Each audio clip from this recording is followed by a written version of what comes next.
مفتی صاحب مشرک بھائی جو غیر اللہ سے مدد کا قائل ہو اور دعاؤں کا قائل ہو، اس کے گھر قربانی کا گوشت گھر سے آئے تو کیا کھانا جائز ہے؟ اگر اس نے خود ذبح کیا ہے تو مشرک کا ذبیحہ حلال نہیں ہے. اگر ذبح کسی اور نے کیا، مسلمان نے کیا، تو پھر حلال ہے. اس سے فرق نہیں پڑتا کہ گوشت کا مالک کون ہے، جانور کا مالک کون ہے. گوشت کے حلال یا حرام ہونے کا اس سے تعلق ہے کہ ذبح کرنے والا کون ہے. ذبح اگر مسلمانوں میں کوئی مشرک کرے گا جو کہ مسلمان ہوتا نہیں ہے، مشرک کہاں سے مسلمان ہو گیا، تو شرک کرنے والے کا ذبیحہ قبول نہیں ہے، سوائے اہل کتاب یعنی یہودی اور عیسائی. وہ اللہ نے مستثنیٰ کیے ہیں کسی وجہ سے. اللہ نے عیسائیوں اور یہودیوں کو کچھ پروٹوکول دیا ہے اہل کتاب ہونے کی بیس پہ. ان کی عورتوں سے نکاح جائز ہے، ان کا ذبح کردہ ہمارے لیے حلال ہے اگرچہ وہ مشرک ہوں.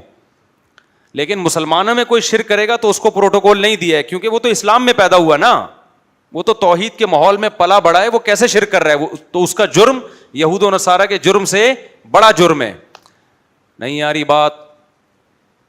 یعنی اس کا جرم بڑا ہے، لہذا اس کی عورت سے نکاح بھی حلال نہیں ہے اگر کوئی مسلمانوں میں شرک کرتا ہے.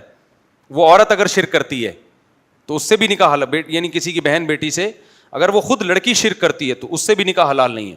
سمجھتے ہو کہ نہیں سمجھتے؟